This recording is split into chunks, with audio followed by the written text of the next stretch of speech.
So here we go. Before I begin, I do want to say a big thank you to the Prince Albert too, to all of you, to the staff, and of course Silver Sea. I think it's Silver Sea, not Silver Sea, so forget the S.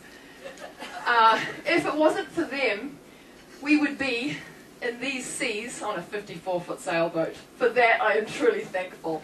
Been there, done that, don't need to do it again. I love this ship.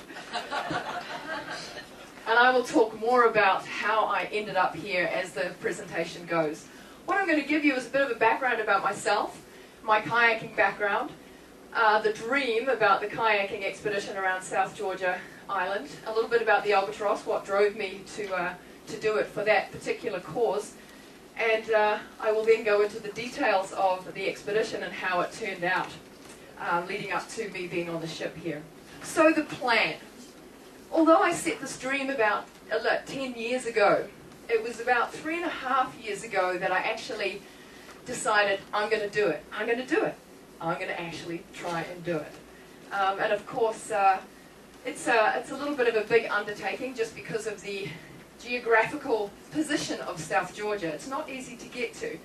And of course, it's not as comfortable as perhaps Vancouver Island and the Queen Charlotte Islands was as I paddled around there.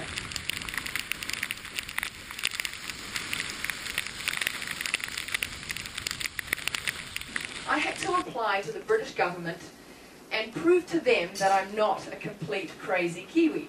I needed to let them know that I have a plan, that every risk management situation has been thought through, the equipment that I'm carrying, how I'm going to be environmentally sound. Oh my God, it's happening! Have a good trip! I'm gonna cry! Good luck, dude. Have a good one. Thank you! See you later. Good luck, Hayley. Cheers, mate. Woo! I'm kayaking in South Georgia alone. I'm so excited. Of course, having the support vessel, it was in some ways a false sense of security. I couldn't rely on the support vessel for rescue. At times it was 20 miles away. There's times where I did not see it for 4 days or 5 days, although we communicated via, they would send me a text message. They had what we have on the ship here, where I can get wind information, and that was forecasted to me. So that's what I used to rely on in making my decisions. When you're alone, it is enforced self-reliance, which is something that I have been interested in or drawn to or curious about, is when I don't have anyone else to help me, how am I going to do? And of course, South Georgia definitely enforces self-reliance more than any other experience or any other position that I've ever been in. You do feel very, very little in the wonderful, wild world of South Georgia. So finally, 22 days late in departing, I finally was underway, and you could probably imagine that emotional situation or state that I was feeling.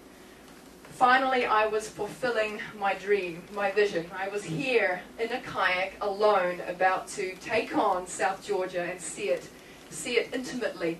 Of course, there was some anxiousness, apprehension, uncertainty. Am I going to stand the cold? Will I be able to deal with strong winds coming up very quickly? Will I have the nerve to actually pull this off? A lot of doubt and excitement at the same time going through my head.